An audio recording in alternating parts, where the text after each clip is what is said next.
Good evening, educators. Most respected Program Director Dr. Abdul Salam sir, today's resource person Shohini Roy ma'am, and all other educators present in the Extra Mile platform.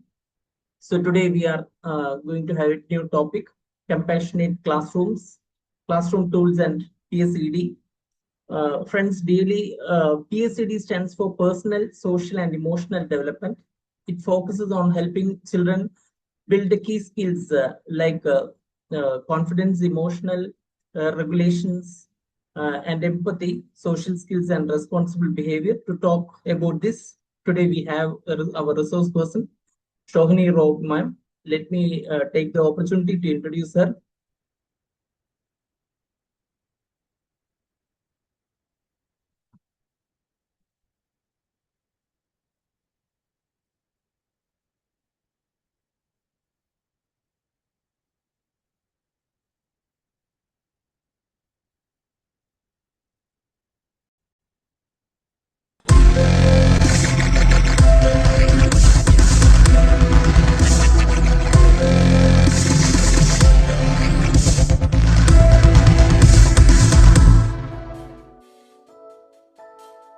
Shohini Roy Biswas, who holds a first-class master's degree in English literature from the esteemed University of Calcutta and B.Ed degree from Jiwaji University. She is a distinguished figure in the realm of English education with over 14 years of enriching experience. Shohini's journey in education has been marked by excellence and dedication. She served as the postgraduate teacher and head of department for English at Amrita Vidyalayam, New Delhi, where her leadership and expertise shone brightly. Shohini's commitment to academic excellence has been recognized on numerous occasions, including a prestigious certificate of appreciation from the former Education Minister, Ms. Smriti Irani. Furthermore, Shohini's expertise has been sought after by the Central Board of Secondary Education (CBSE), where she has served as an evaluator for Grade 12 English examinations for an impressive 8 years. Currently, she is shaping young minds as a PGT English at 21K School, bringing her wealth of experience and passion to inspire the next generation of learners. Hearty welcome Ms. Shohini Roy to Extra Mile Education and Training.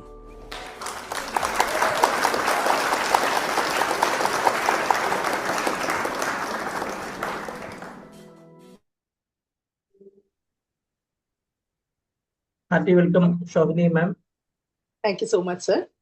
Thank you Please very take- much. Thank you so much. I'll just take a moment to present my screen. If you could kindly permit me, sir, to present my screen. Yes. Yeah, sure. Yes, I think I can see it.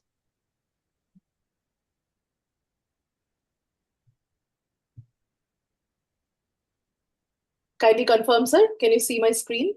Yeah, sure, ma'am, sure. All right. Good evening, everyone. Thank you so much, Viju sir, for that wonderful introduction. Thank you so much.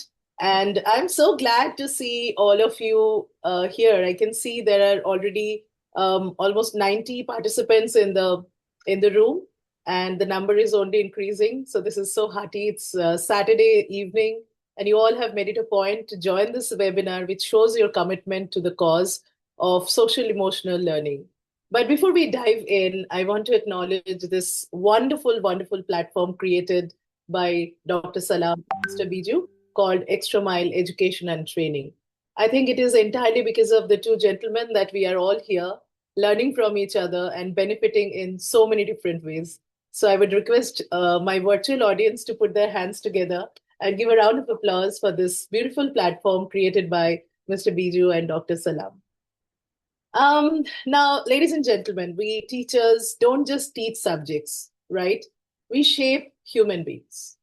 And every child who walks into our class, he or she carries a story, an emotion, a need that we may or may not see, right? So today's session is going to be all about understanding those stories better. Okay, let me put it in very simple terms. No fancy psychological terms or terminology to be used here. I just am here to understand those stories better, and equipping ourselves with tools that help children feel safe and seen and supported. So I would request everyone to keep this session interactive, reflective, and fun. And most importantly, let's give ourselves the permission to think, to question, and to connect with the heart of teaching. But even before that, let's kick things off with a little icebreaker, shall we? Okay, ladies and gentlemen, I need everyone here attentive and playing with me. Okay, so in the chat, I want you to complete a sentence. The sentence is, if my students could listen in on my thoughts, they would hear. What do you think if your children could listen to your thoughts? What would they hear? Right? Let me give you an example. Let me give you my example. For example, I'm teaching grammar in the last period, maybe the 8th period. So my children would probably hear my brain saying, okay, I could use a snack, right? Okay, maybe I'm really explaining a complex grammar topic. If my children could hear my thoughts, they would hear, okay, am I explaining the rules really well? Did they understand? So now the question is on your table. The question is, if your children could read your mind, or if your children could read your thoughts, what would they hear? What would they hear you thinking? Please hit the chat box, right? If you want to unmute yourself, and I don't know whether you have permission to do that. Otherwise, you can always use the chat box and tell us, what do you think your children would think, or what do you think your children would say, or what would they hear? Come on, there is no right or wrong answer here, okay? We are all here to kick things off in style and with ease and get to know each other. So may I request everyone to come forward and write a line. What do you think your children would hear if they could read your mind? Mr. Shambhu or Princey or anyone, just go ahead. BS, somebody has written, oh, they will hear new things. And somebody else, Mr. BS, Miss BS has written, definitely they would be traveling with me. Oh, wow. So you want your children to go on an adventure with you. Lovely. That's a great idea. And Miss Bharati is saying that my job will be easier. Yes, if your children could read your mind, your job would be so much easier, right? Miss Nirmala is writing, oh, great, we are ready. Okay, great. So these are the answers that our children are going to hear when they are, they can read our mind, right? So I think that was a great way to start the evening. Thank you so much for participating. And Miss Padmini has written that good listener always is a good learner. Absolutely. And it will be easier for me. Then somebody has written, your small efforts mean everything to me. That is such a beautiful thing to say. I think you set the tone for today's evening. Thank you so much, dear teachers, for participating and for showing enthusiasm. Now I'm going to move to the next slide, and I'm afraid the next slide is some sort of, somewhat unsettling, disturbing. But before we go there, let me just take you through the agenda, right? Here's a quick look at what we will cover today. Of course, there will be introduction to social emotional learning, and we will talk about why this has become absolutely essential and not an option anymore. We'll take up a few case studies. Of course, the real names of children will be withheld, right, for confidentiality's sake. And we'll talk about how to make our classrooms a warm and supportive space, right? Of course, the highlight of the session would be grade-wise SEL tools, right? How we can cater to the children of all the grades and handling common classroom challenges, right? So these are the things that will be, discussed in today's session. But I am looking forward to the teacher reflection part, right? Where I would have, people coming up and telling us about the challenges that they face in the classroom. And together we can brainstorm and figure out different solutions for that, right? I would definitely look forward to that time, right? Okay, so I was talking about this part of the presentation, okay? I told you that this slide could be a little difficult to look at, so I must apologize to anybody who might feel a little sensitive. to the content that is being displayed here. But I think this is kind of a rude awakening for all of us, and we all need to be familiar with reality, right? On your screen, you are seeing some newspaper clippings and some snippets from the media. I am very sure that we all are familiar with these incidences, unfortunate incidences that have taken place in the recent times. And may I request my learned audience to have a look at the diverse age groups that are involved in this, starting from a grade 8 boy to a student who's studying in a premier institute like IIT or IISER. They felt that they couldn't take it anymore. They crumbled under pressure. Okay, so my purpose of showing you this was not to, not to make you feel uncomfortable. My purpose was to tell you that probably ACL is no longer something optional or something that we should take lightly. It's a lifeline. And as educators, our role is more crucial than ever in helping students feel safe, heard, and supported before they reach this breaking point or this tipping point when they feel that, oh, I can't take it anymore, right? So we have to ask ourselves, we are teaching them subjects, we are teaching them different skills, but are we really raising fragile individuals who crumble under pressure and decide to take such extreme steps? So as I said, ACL is no longer, social emotional learning is no longer something that we can ignore or something that we can keep for a time when we have extra time, we will do it. No, it is no longer something optional. It is the need of the hour. Let's move on and talk numbers, right? A recent study showed that mental health breakdown, there was a survey on mental health breakdown, and it was conducted across different cities in India, right? And the results that came up were really, really unsettling for many of us. It showed that about 20% of the children felt anxiety or pressure or depression because of family issues or some kind of chronic illness that they are suffering from. And about 30%, they fell victim to bullying, physical bullying, cyberbullying. And about 50% felt that there was too much of academic pressure from exams, from competitive exams, from parents' expectations were too much. So they felt that they had a lot of anxiety to handle, right? So this is the data that we have in front of us. So I'm sure all of you will be in agreement if I say that this data is a rude awakening to all of us, which says that, okay, so are we, along with subjects, are we not also going to tell them how to handle this anxiety, depression, different kinds of stress? Are we not going to tell them? Are we not going to equip them with that as well?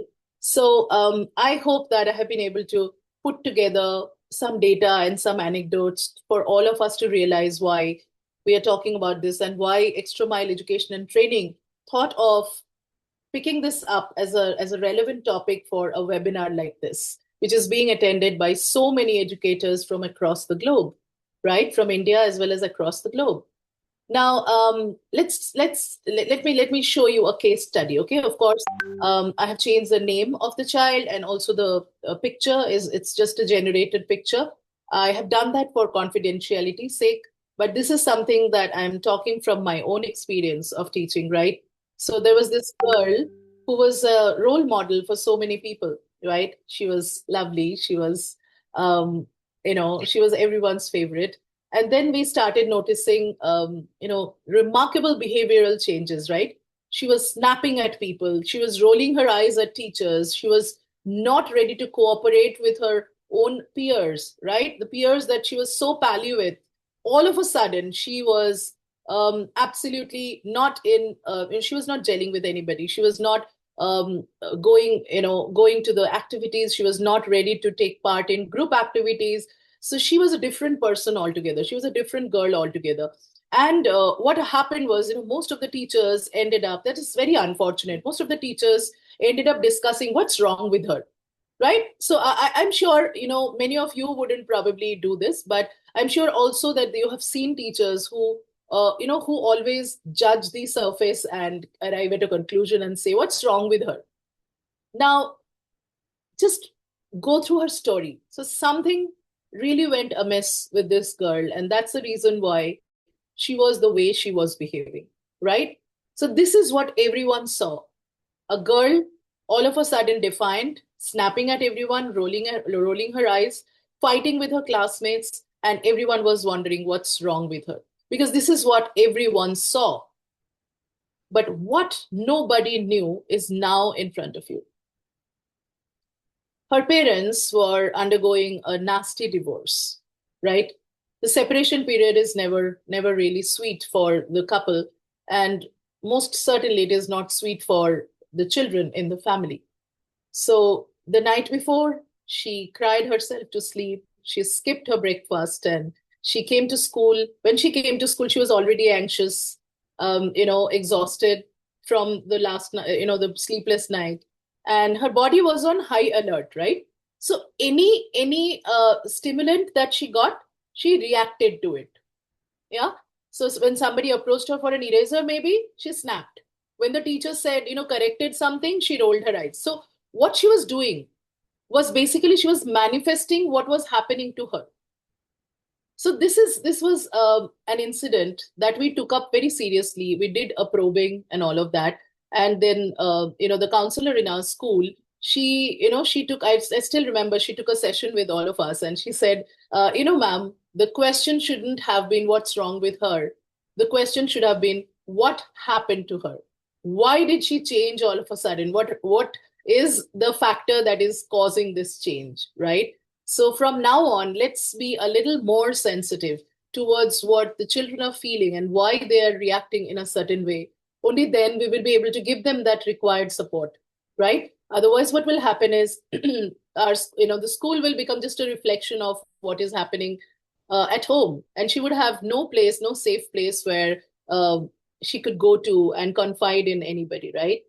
Ms. Swati has written, nowadays children feel studies as pressure. Yes, of course, because with so many avenues, so many different competitive exams, children feel a little overwhelmed, right? And lack of academic guidance, yes, that could be a reason for so many children not being able to handle the preparation period, right? So this is one case study that, this is one case rather that really stayed with me, that really made me think that probably we need to mend our ways. Now, we can't avoid this question. What is the reason behind this decline? Why our children are so much, fragile these days? Why is there a decline in the social emotional quotient that we are supposed to have? When we were growing up, what is it that we had that we are still standing tall and we are still, we handle so many different kinds of challenges and we are still doing well. We are faring well through them. And what is wrong with, today's system that we are not able to give that kind of strength, mental strength to our children? I would read the chat box a little, and Ms. Sarika has very correctly pointed out, yes, society pressure, digital, the abuse of digital media. There is so much, but let us talk about our childhood a little. Okay, let's go on a little trip down the memory lane, and I would like to show you some pictures. Okay, very very sweet and simple pictures, but I'm sure you all would relate to these pictures. Okay, so what you're seeing on your screen is a grandmother feeding with her own hand, by the way, no spoon here. So she is feeding her grandchild. Children sitting down and making toys with clay. Probably this is something you also did when your mom needed atta dough, right? You would take some portion from that and make things out of it, right? And this is a beautiful picture of a mother putting the baby to sleep. And another picture where the grandfather is narrating some kind of story to his grandchildren. And look at the children, they are listening with complete attention, right? And now let's ask ourselves and let's evaluate, the family dynamics of today. right? When we think back to earlier times, childhood looked very different, right? There was strong family presence, grandparents at home, long conversations, bedtime stories, lullabies. Wow. Those were golden days, right? Even simple things like being fed by a parent, when he or she would make little morsels and put in our mouth. That was like a bonding time, right? Even simple things like, making toys out of clay. What was that? Developing fine motor skills, right? With something like clay, which is so malleable, right? So this is how we build the emotional security, also creativity, and of course, motor skills was a part of it, right? And all of this happened we even without us realizing that, oh, this is called ACL, this is called social emotional learning, right? Ms. Rubia has written, eating homemade healthy food is a big thing in some families as both parents are working and they can't even, afford to invest that much time into cooking food. Somebody has written, Miss Swati has written, children and parents relationship should be friendly so that they share everything with us. Very, very true. Then BS, I don't know, you are, you could just rename yourself. Children are not tuned to accept ground reality. They should be taught to say or accept no. Oh, yes, I was coming to that. That is yet another thing that is a problem with the nuclear family system and with busy parents, right? So, because they are not able to invest time, what they do is they end up saying a yes to every demand. And as a result of that, children are, deprived of vitamin N, as we call it. Vitamin N is the habit of hearing a no. So if they don't hear a no throughout their childhood, when they go to their office and they hear a no to their, whatever demand they are making, will they be able to take it? No, right? Because they're just not, habituated with with declining, somebody declining their interest, right? So yes, the social structure, the family dynamics, the parents' involvement, everything has undergone a huge transformation. I'm not saying that this is bad, no, but this is the reality. But what did we do to make sure that our children feel supported when the family dynamics changed? We have just conveniently given them a gadget, maybe, where they can listen to the lullabies which used to be sung by their grandparents earlier. Can that be a substitute? Just send me yes or no in the chat. I'm sure everyone would say it can never, ever be a substitute for grandmother, singing Surmaiya Kyun Mein, right? So that's the reason probably why, we are not anchoring our children into that secure environment where they feel safe and supported, right? So the onus is on teachers now. You might argue and say that, no, ma'am, even parents have a lot of, has a huge role to play. Yes, I understand, but that has changed. That has undergone transformation. So we can't have much to do about it. But in school, we can definitely create a safe and supportive environment where they feel that they can thrive, they can blossom, right? Okay. Now, finally, we reach the point where we talk about the SEL skills. So when we talk about social emotional learning, it's basically a combination of few skills, right?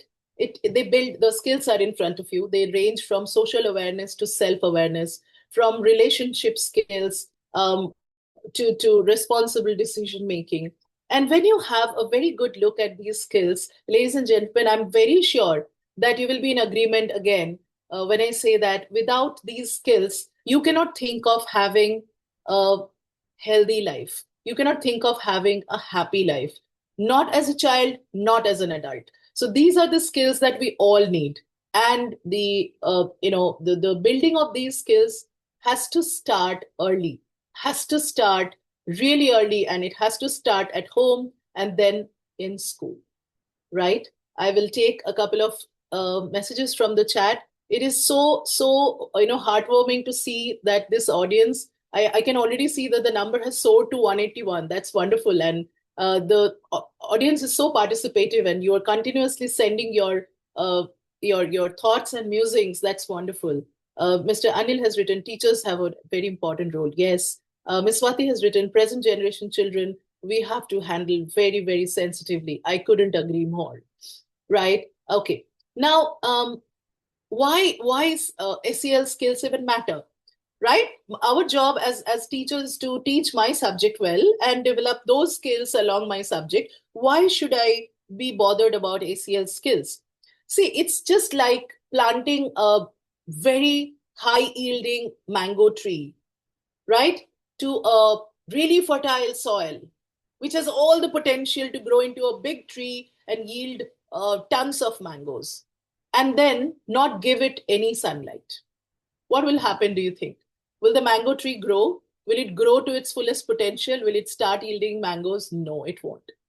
So ACL skills, that supportive environment that we are talking about, is like that sunshine. Without that sunshine, no subject can be taught successfully, no skill can be built successfully. Let's face it, right? So when you build ACL skills, you also ensure that you boost their academic performance, you improve their emotional regulation. So there are less cases of disciplinary action being taken against a student because there was no emotional regulation shown by him or her, right? Frequent, disputes between two peers or a student and a teacher can be managed if this ACL skills are developed, right? As I said, it will reduce, all the behavioral issues that we often encounter, and they will build confidence in real life challenges. So these are the reasons why ACL skills are absolutely, absolutely, vital to be built in our children. Now, no discussion is complete without taking into consideration the National Education Policy 2020.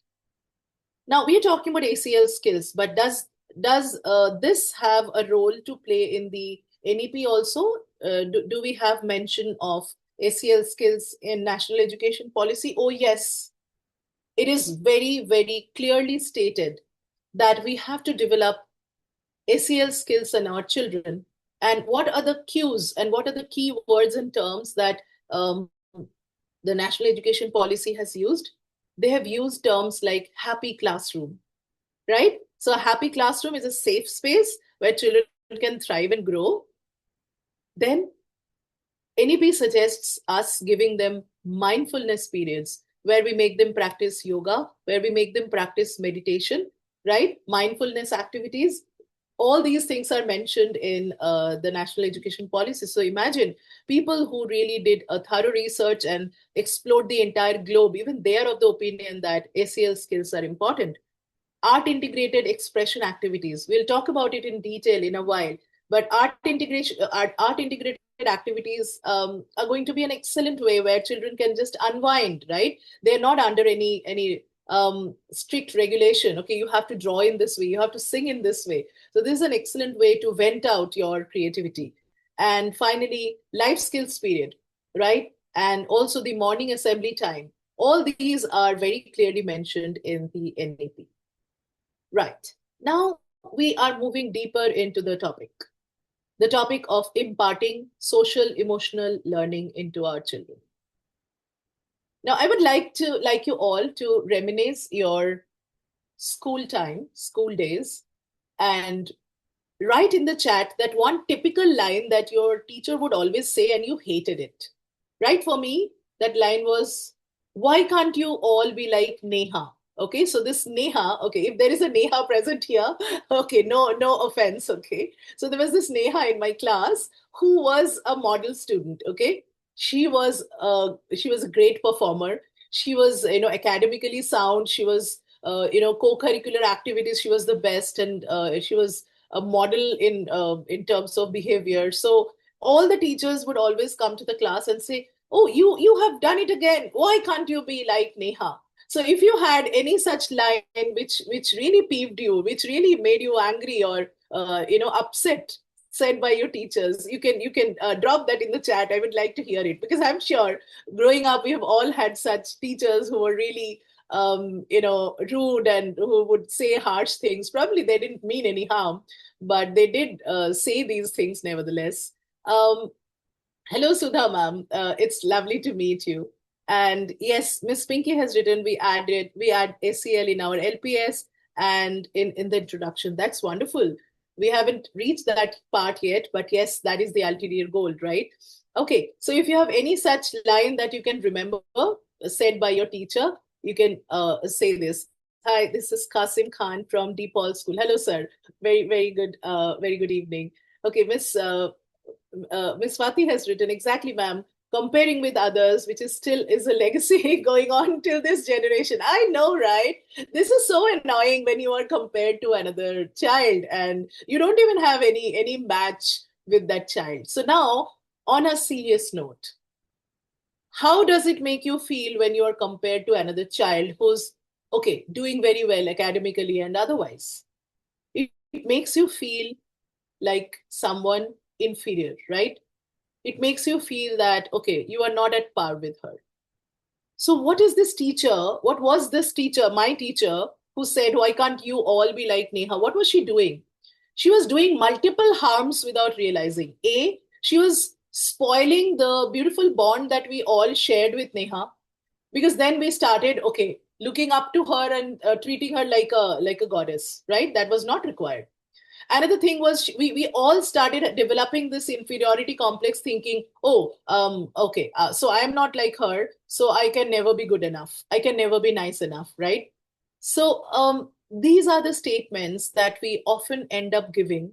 I'm sure you are more mindful, but there are still people in our profession who end up saying things which are really hurtful, and we don't even realize where it ends. You know, the impact is so bad and the impact is so far reaching that even at this stage, I remember that I really used to feel miffed when my teacher said this, why can't you all be like Neha, right? So can we all make a conscious effort of modeling a very calm and respectful communication, having modeling a calm attitude and respectful communication? Can we carry that out with our children? Now, we cannot expect to go to the class, bang the table, and say, keep quiet, and expect our children to listen to it. While we are asking them to be quiet, I am the one who's making maximum noise. Isn't that in a study in contrast? It's a paradox, right? It will never have the desired effect because I'm the one who's making noise here, right? I'm comparing a student to another, expecting that those two students will become, just the same. But not two people are the same. Albert Einstein said that if you compare, if you make five different animals standing in a queue and ask them to climb a tree, not everyone will be able to do that, but that doesn't mean that they're worse than one another. So it's something that's simple. But when we go to a class and when we see a student is quiet and is doing her work, all of a sudden we start thinking that that child is everything to the class and rest everybody is a nuisance. That is something really hurtful, right? So can we all make a conscious effort to model a calm attitude when we go to the class?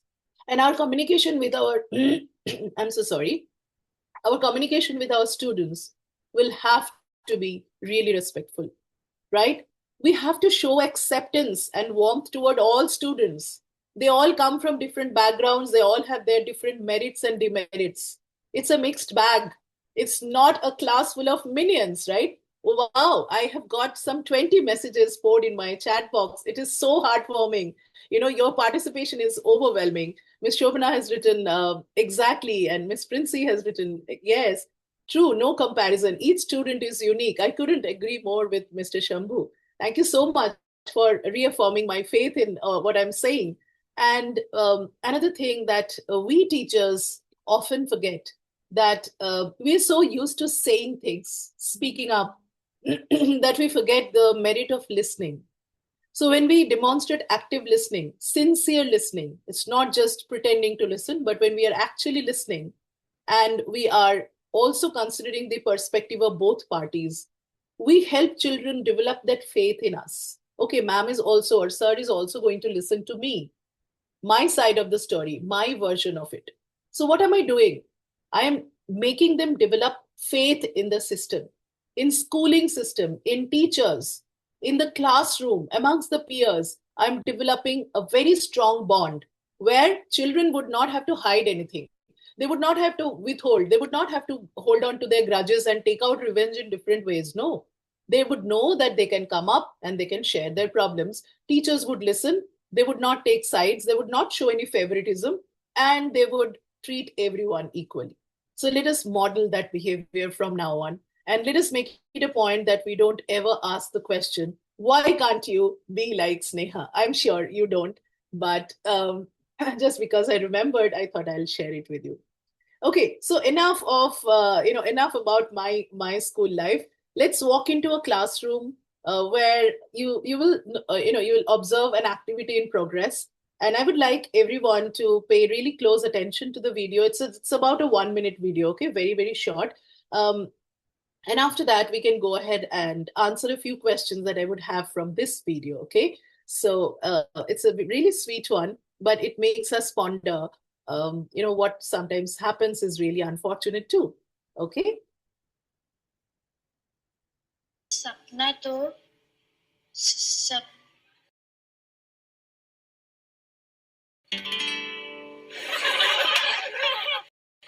Come on, Sneha, डर मत. तू best है तो कर सकती है.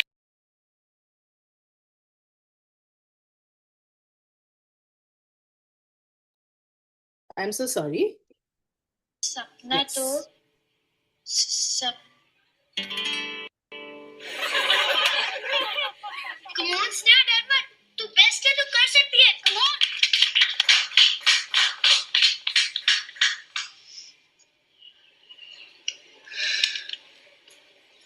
सपना तो सपना होता है, ना कोई बड़ा ना कोई छोटा होता है. मम्मी मेरी कहती है, सपने देखो खुल के देखो, सपने पर तुम अपने देखो. मम्मी मेरी कहती है.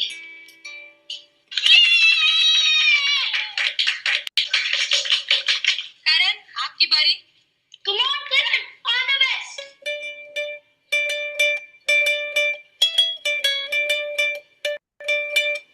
Karan, तोड़ दे, फोड़ दे. तेरे हाथ फैला दे. तू अपनी मम्मी का श्रांग करा दे. Ayush, sit down.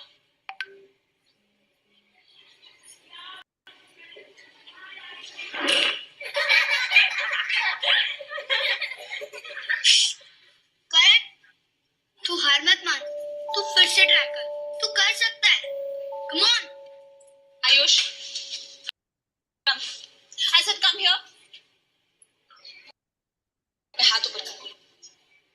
दीवार की तरफ मुड़ जाओ. जाओ.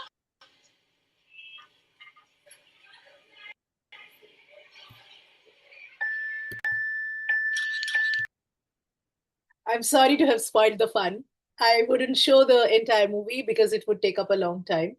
So after this, we see why Karan was doing the way he was behaving the way he was, but that's not the question here. The question is something else for which we'll have to go to the next slide. And the question is right in front of you. Ladies and gentlemen, my question to you after watching this movie is that what good intention could have been behind Ayush's behavior? So Ayush was the boy who was, cheering his peers on, right? Cheering on his peers. What intention do you think he had? Again, you can hit the chat box. You can unmute yourself, whichever suits you, right? Masuda has written, students need encouragement and motivation always. Monica has written, one of the friends supporting his friend. Arunima, motivating, absolutely right. Absolutely right. He wanted everyone to be excellent. Wow, that's a beautiful observation. Students are different. Students have different ways of thinking. Very true. Swati has written, he wants his friend to be successful. How beautifully said, right? Okay, now the next question is something different, okay? So the question that I'm asking you now is, when Karan was snubbed, when he was scolded, when he was given a punishment for doing this, what emotions he must have experienced at that time? For answering this, you can again go back to your chat box. He felt annoyed, right? He felt sad. Yes, very true. And the last question is the most interesting one, okay? Shireen has written sad. Yes, absolutely. I would also feel the same if my teacher behaved in that way for cheering on my classmates. Confused, yes. he might be punished because he would feel happy for his friends. How unfair, right? Now, my last question is the most interesting one. Okay, we all saw the teacher was disapproving of Karan's behavior right from the beginning, and in the end, she ended up punishing him. My question is why the teacher did that? Why did she do that? What emotions the teacher might have felt before she did something like that? It's very strange, isn't that so? This child was harmlessly cheering the other girl, other boy or the girl, right? So why did she behave the way she did? What do you think could have been the reason? This is the most interesting question, according to me, because when you do digging around this question, you probably get answer to a lot of unanswered questions, right? She wants to teach him a lesson. Okay, disrespect. She felt that it was disrespect for the teacher. Yes. And Princey has written, she thought silence is discipline. Wow, that is an amazing answer. To maintain the discipline, Arunima has written, Shobhana has written, she found that she was put down before other students. Yes, she felt that her authority was stolen from her, right? It was somebody else who had the limelight, right? The teacher wants him to do better than great. Okay, and somebody said that, for some teachers, it's silence that is equivalent to discipline, right? Students are sometimes facing the same situation. Insecurity. Wow, that's a brilliant word. Discipline, right? Thank you so much for your lovely answers. So yes, in many of the schools, unfortunately, till date, silence is considered to be discipline. We spend the first 3 years of a child's life teaching him how to speak, starting from mama, papa, to A, B, C, D, to A for apple, B for ball. And the moment they reach the school, we expect them to sit still and be quiet. How is it even fair? So what this teacher did was, of course, as you said, it is her insecurity. It is her fear of losing the authority in the class, and also the fear of the noise that was being created. And she thought that probably that would be treated as an indisciplined class and she will be questioned for that. See, there is such a fundamental mistake in our perspective. I would again go back to the chat box. I really can't help but take such brilliant inputs from you. Miss Pushpa has written, yes, hi, Miss Pushpa. And children learn more from school than because they spend so much of time in school, right? So here, what did Ayush learn? Tell me. We all have this Ayush in school. He learned that, selflessly cheering on a partner or cheering on a student is something that is considered to be indiscipline. And later, we want them to do collaborative tasks. We want them to do group projects. How would he do that? Because all that he has learned is to, okay, the other children who were laughing at those children who were presenting, they were not reprimanded. They were not schooled. They were not disciplined. Ayush was disciplined because he was cheering on this particular student. That is so sad, right? And later, when we give them a collaborative group project and we expect them to work together and bring out, excellent results, how is that even possible? We never taught them collaboration. We never taught them how to, encourage each other. So this is yet another practice that we need to stop. Silence cannot be equivalent to discipline. Students don't come to school because they want to be silent. They come to school because they want to express themselves. They want to speak freely. They want to learn how to, express their ideas and their thoughts and their imagination. That is the reason why they come to school. Not so that they can sit quietly and be like a statue, right? That is not the right expectation that we have set for our children or for ourselves for that matter. Okay. Another thing, a very interesting thing, right? So when you ask a child, okay, how are you feeling? How are you feeling today? Okay. Very often as teachers, we ask this question to our children. Oh, hi, how are you feeling today? Are you okay? So the answer is sometimes, Mom, I'm fine. I'm okay. Right? If you have a really good bond with your children, they might end up saying, Mom, I'm sad, okay, or I'm happy, or I'm excited. But don't you think that our children's vocabulary when it comes to feeling, when it comes to expressing their emotions is really, really limited? Many kids today just don't have the words for what they're feeling. So instead of saying, I'm overwhelmed when they're feeling too much, under pressure, or saying, I'm frustrated when they're not able to do a task, they just end up saying, I'm angry or I'm sad. Why does that happen? It happens because we have not taught them the right words to be used for different moods, for different expressions, for different feelings. And that is very, very limiting as an experience, as a I would say as a human being, it is very limiting when you can't express yourself very clearly to others, right? When we intentionally teach them the right emotion words, suddenly they can express themselves so much better, right? And the more we use the vocabulary with them, the more confidently and appropriately they communicate their feelings. Now, you might have this question, why is it important? Okay, happy, sad, angry. Okay, that's enough. A child, what more emotion can a child feel? But if you do a bit of digging, if you do a bit of research, you will learn that school children have an incredibly diverse spectrum of emotions. They experience an incredibly diverse spectrum of emotions throughout their school life, right from the elementary grades. So, my question is, does your classroom have a feeling wall? It is an excellent idea.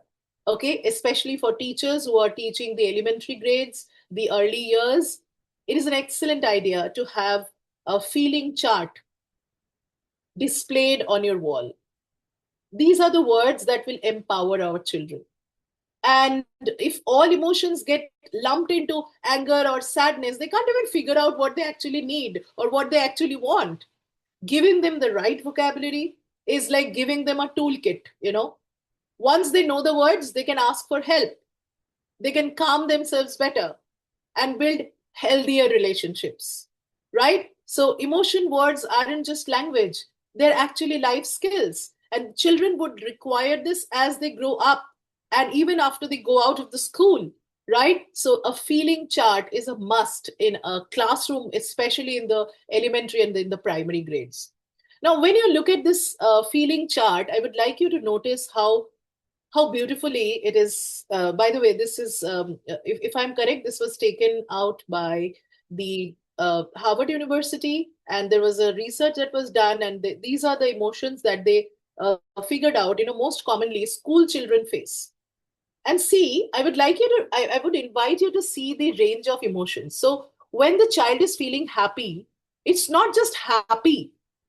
He could be excited. He could be, confident. He could be elated, joyous. And when the child is feeling, what he is calling to be, something as angry, it could be annoyed. It could be frustrated. It could be jealous. It is just because they don't have the right word, they're not able to express themselves clearly or correctly. And as a result of that, they're not able to seek help. So I would request all the teachers who are here from the elementary and the primary grades, please display one such a feeling chart in your classroom. You will find plenty of them. You can take a screenshot of this, or you will find plenty of them on different platforms. Please take one from a very reliable source and not just from anywhere, but because that might lead them to, that might be misleading, right? But you may take a screenshot of this. I would invite you to do that, right? And while you do that, I will quickly have a look at all the messages that you have sent. I love those thumbs ups. Thank you so much. Okay, I do with my children every Saturday, and I'm the class teacher of grade 9. I follow that, ma'am, because this age they should be friendly and to keep them in the right path. Wow, they're so lucky to have you as a teacher, ma'am. And Mr. Anil has written, it's a good idea.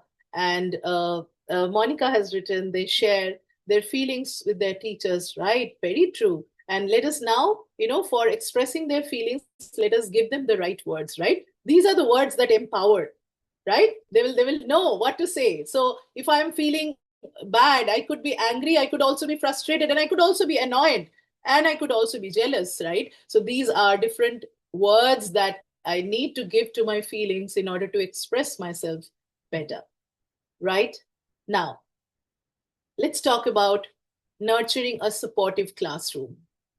I'm sure you follow a very different process or very different method, but trust me, growing up, I have seen, and even, in my working career, I have seen most of the people, most of the teachers, their typical way of entering a class is they would enter, they would keep their books and bag on the table, and they will say, okay, book 2, page number this, paragraph number this, chapter number that.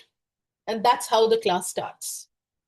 So imagine children just had another class of another subject from another individual. Where is the time for transition? Where did they get a time to settle before they move to another subject? How can we expect to give their best in my class if I have not even given them that time? So this is an earnest request to everyone. Let us all practice this. Let us start our classes with 2-minute relationship routine. I know we all have class rules. Do this, don't do that.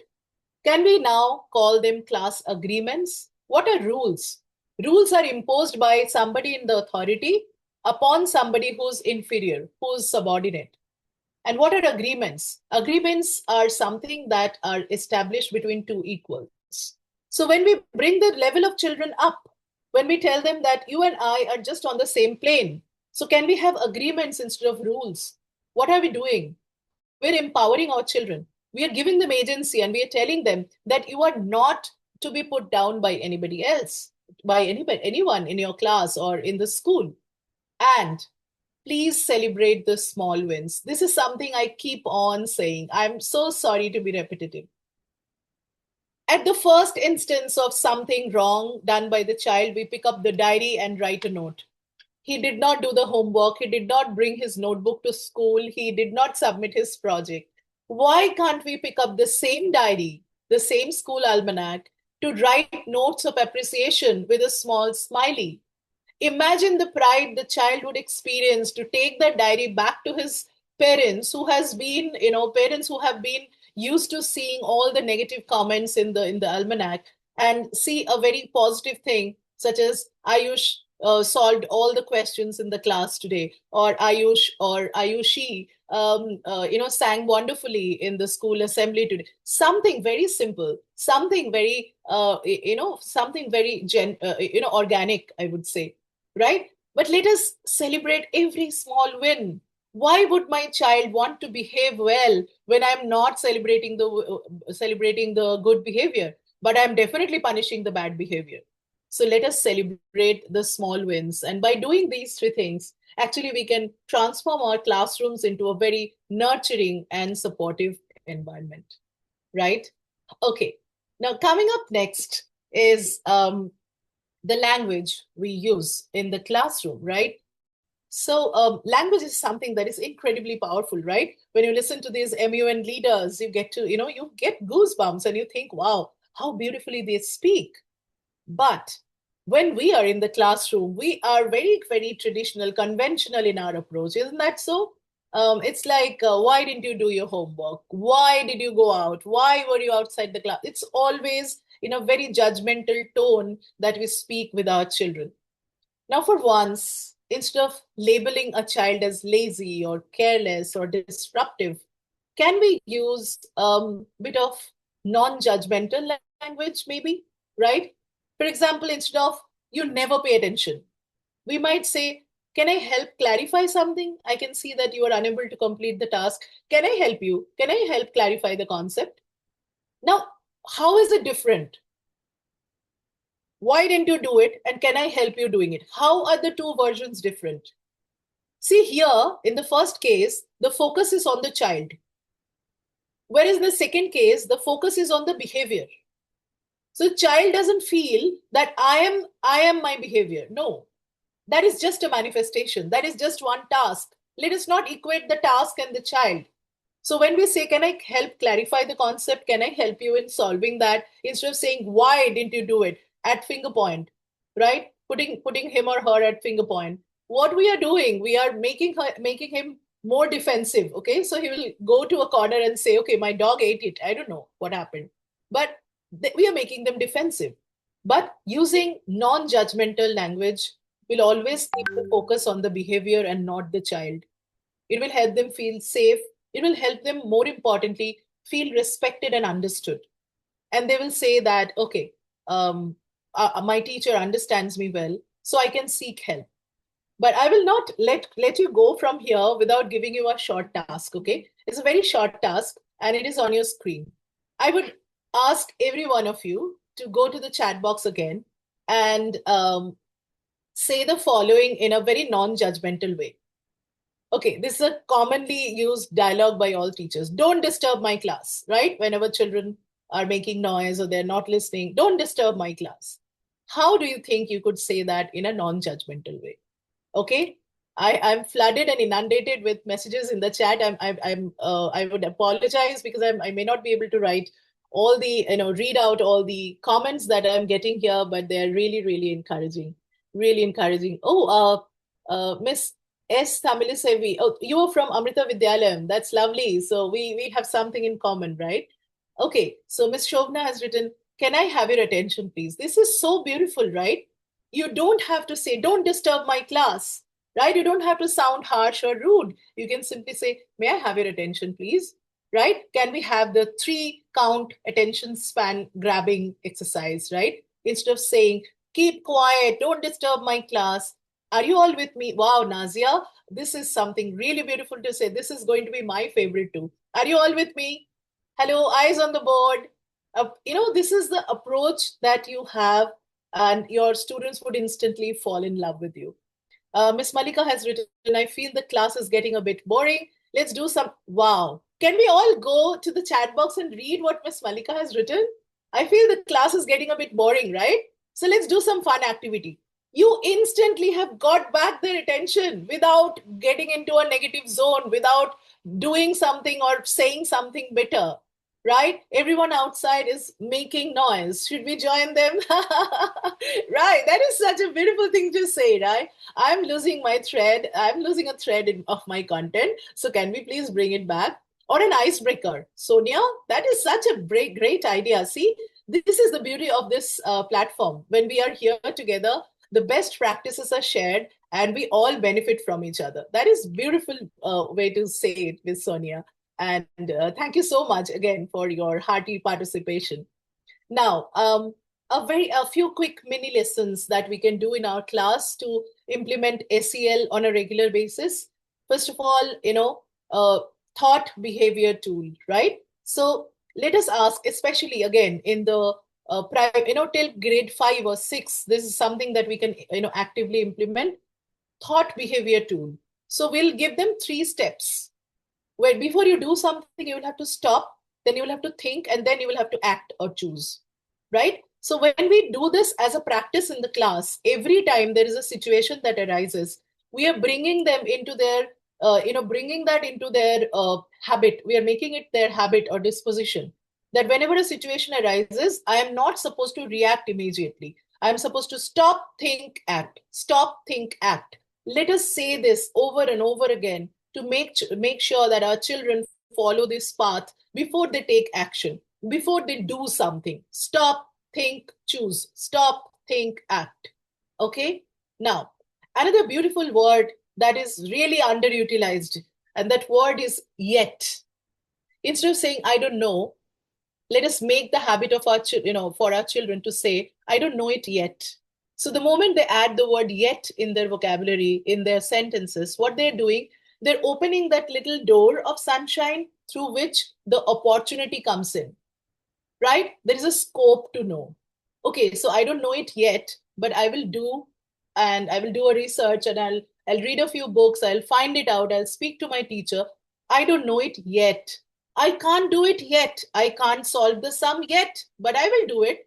But the moment you say I can't do it, it sounds like a full stop. It sounds like a period. Nothing is beyond that. It cannot be taken further. So let us make this habit of saying yet. Let us teach our children, okay, say yet very often. You can't do it? No, say you can't do it yet. But you will do it shortly because I'm going to help you. Because you can always read this book and find this out. It doesn't always have to be your active involvement, but the use of the word yet is something that we must encourage our children to do.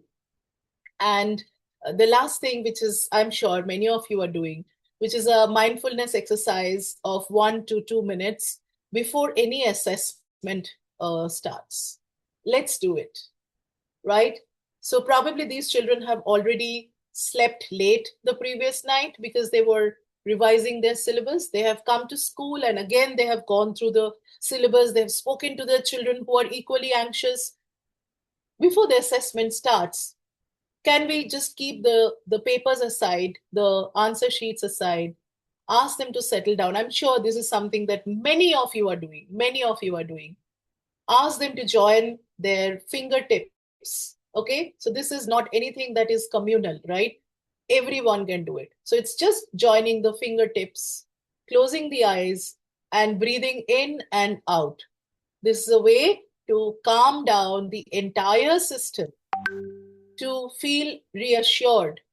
And while they are doing it, keep telling them the positive things such as you can do it, you have prepared yourself well, I am sure that you will give your best. Keep saying positive things to them, and you will see that the assessment period will be less stressful. I wouldn't say that this will take away the entire stress from assessment. That can't happen, right? But this will definitely ensure that the assessment period or the exam time is a little less stressful. Okay. Now, this one is my favorite. Why? Because I love simulations or role plays when it comes to the ACL activities, right? See, no matter how much theory you teach your children, when this happens, do that. When you are bullied, do this. You should not bully, you should be a buddy. No matter how much theory we feed our children, that's all hypothesis. But when we come to role play or simulation, we are putting a child into in the shoes of another child. Really, literally, we are putting one child in the shoes of another, and we are telling them, okay, so this is the situation right now, and if you are in this situation, what are you going to do? You will have to enact and show me. Now, see, this is a beautiful psychological approach to any problem, right? So I might be an onlooker and think, oh, bullying is nothing serious. Okay, so it is happening to him. How does it matter? But when I'm enacting the same thing and the bullying happens to me, I will feel conscious and I will feel that this is not something that is nice and it is not something that should be encouraged. It should be reported and there should be a stop, put a stop to it. We have to put a stop to it. When can it happen? It can happen when we are exposing our children to frequent role plays. And this is something that can be done in all different grades, right? Starting from the elementary grades to high school. Every student can be made a part of simulations or role plays. Look at these examples. Your friend had a successful surgery. How do you think try to be that friend, and how do you think he's feeling? What kind of support do you think he would like to give him when he comes to the class? Because he's still very weak and recovering. For example, your friend just lost her puppy. How would you provide her the emotional support? So here, I am not telling them what to do. I'm letting them or allowing them to figure it out by themselves. That's the best part about it. You give them you divide the class into 5 or 6 groups, small groups. Give them each a situation like this. The situations which we encounter every day in the classroom, something that is very, very relatable. And let them figure out, do a role play and enact that in front of the class or in the assembly for that matter. When they do that, when the children see their classmates doing that, they imbibe a better message. They absorb a better message than any other, I would say, theory that we might come up with, any other value education book that we might, include in their school bag. This will work just wonders. I'm going to show you a very, very short role play where the children are talking about how excessive use of mobile phones or gadgets is really bad for the eyes. And, no matter how much you say this or, as a teacher or as a parent, they will not understand. But when you teach them through a role play, they will see and they will imbibe that message better. They might forget, they're after all children, but they will remember it for longer, right? Let's see how she does it.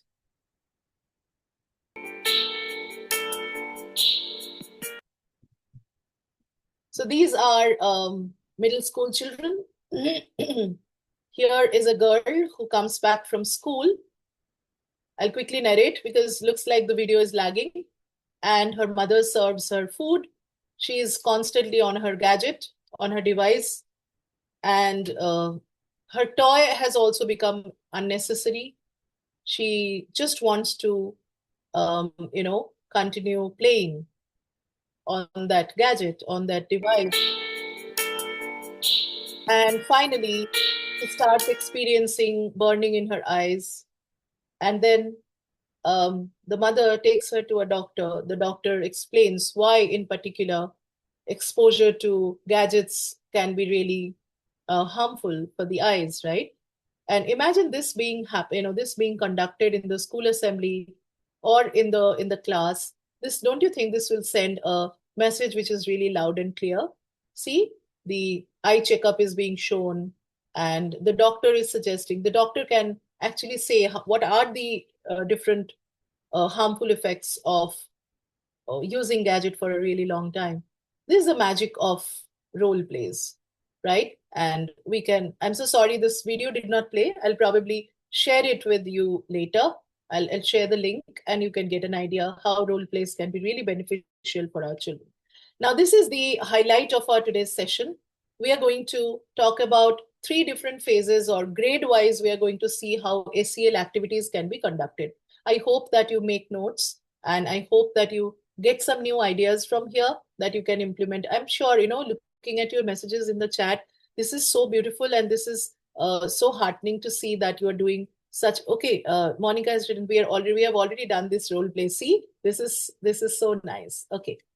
Now, when we are talking about the elementary grades or the early year children, simple games with the help of Bubble Maker, simple games with the help of music system, Get Set Go or Dance and Freeze, with complex, gradually complex instructions, right? First, you play the music and you tell them to dance fast with the fast tempo and slow with the slow tempo songs.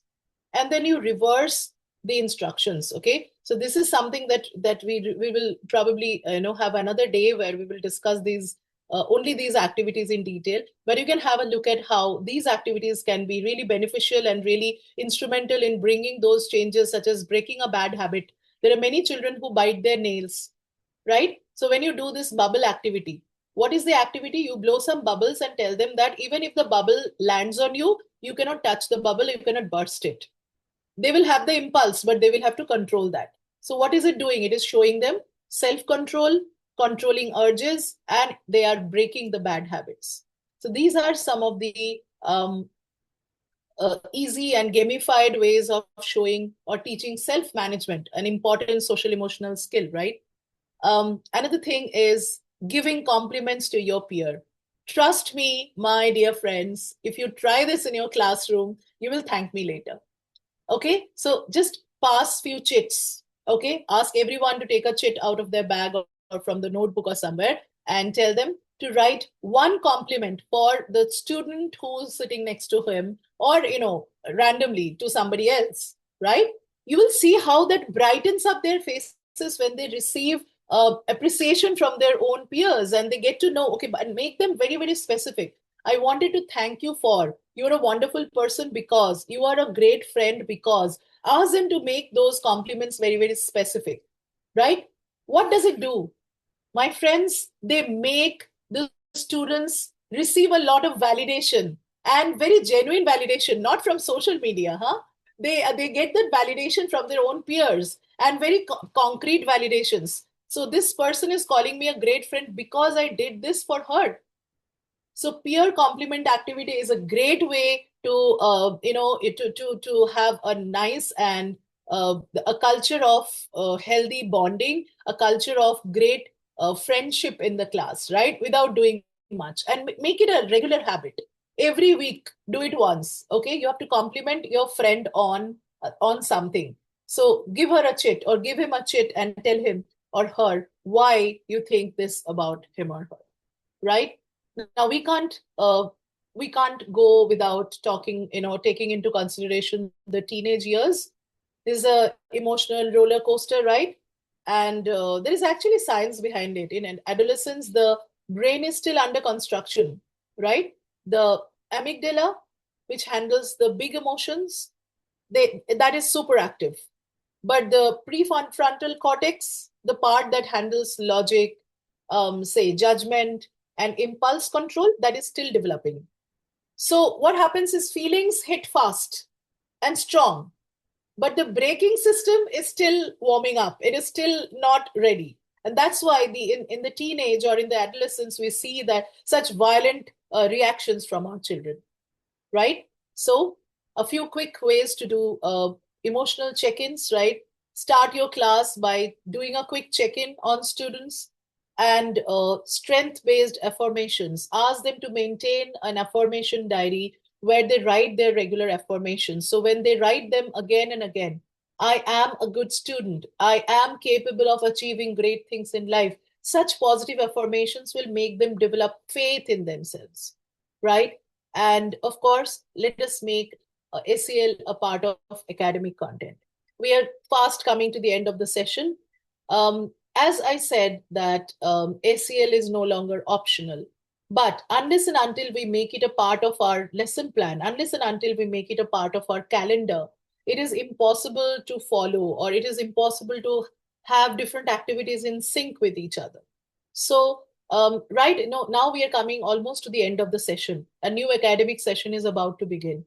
So be that ACL representative of your school, that ACL ambassador of your school, and tell your management that you would like to take up an ACL calendar for the entire session. Start with one term and lay down the activities and the skills that you are planning to develop and how you are planning to develop them. Let every teacher who's going to any class follow that. When we do something very systematically, religiously, daily, it has to show effect. And trust you me, this is something I say from my experience. When you do that, within one academic year, you will see marked improvement in children's behavior, in their academics, in their co-curricular activities, in sports, in every single field. And if you have the ACL in place, if you are implementing these activities, there also will have to be measurable outcomes, right? How can you measure whether your implementation of ACL has been successful or not? So for that, this beautiful document, which I'm going to share with you, it's called OECD, right? There's an organization that works on economic and overall development of people, and it works globally, by the way. They have come up with this journal called Unlocking High Quality Teaching. And this is the rubric that they have suggested for measuring ACLs or social emotional learning, right? A very simple example, right? Let me tell you why and how you are going to measure this in a very simple way. So you will have to see how skill and value, the students are transitioning from skill to value. First, they're trying to practice it, then it is becoming a skill, and finally it has become a value. And so when it becomes a value, it becomes a part and parcel of yourself, right? You can follow it even without any trouble because it has become a part and parcel of yourself. So, rubrics and indicators for ACL success in the classroom is a must. And with that, we almost have reached the end of the session. Very quickly, kindly have a look at what have been our session highlights. We all are in agreement that ACL is essential for 21st century learners. We need to shift from what's wrong to what happened, right? We need to build empathy and ACL skills, not just periodically when we have time. No, it has to be done regularly. And age-appropriate activities and teacher reflection, rubrics, everything should be made a part of the ACL calendar, right? With that, I open the floor to question and answers. If there are any, I'm happy to answer them. Also, I would like to take a moment to thank Dr. Salam and Mr. Biju for inviting me here, and everyone, ladies and gentlemen, who are present here for such a successful session because of your active participation. Your participation has been really, really overwhelming. Thank you so very much. So if you have any questions, I'm happy to answer them. Over to you, Biju sir. Thank you, Shohini ma'am. It was a wonderful presentation, ma'am. You have done a very great hard work Thank you so bringing all different types of classroom situations in a live mode where today we could see a healthy participation from all the uh, educators in the dais, and really that compassionate classroom is a learning environment where kindness, understanding, and emotional safety, as ma'am told, are at the center of the teaching and the classroom management also. So as a teacher, we just, as ma'am told, we just don't have to come to the classroom and just start our aim of completing that chapter or that portion what we are expected or what is there in the lesson plan. In the meanwhile, we just have to psychologically and mentally, we have to get prepared to attract the child's emotions, where they stand actually. So all Correct. those examples very actively, ma'am has very clearly mentioned that. Now, I would like to request the participants or the educators who would like to ask few questions to ma'am. You may please Go raise ahead. your hands and you can unmute Yes. and you can just talk. Thank you. Let's go ahead. And also, sir has kindly shared the the link for from where you can get your certificate, right? Or also you can write your feedback. The certificate link is given in your Yeah. chat. You can kindly make use of that. And thank you so very much. Oh, Miss Aarti, that is really, really special as a comment. You just made my evening. Thank you so much, ma'am. That's really, really kind of you. And once again, I give the entire credit to Mr. Biju and Dr. Salam. Dr. Salam is also my mentor. So whatever I say, whatever I do, it's, I just try and be in his shoes and try and be like him, which I don't think I'll be able to do ever.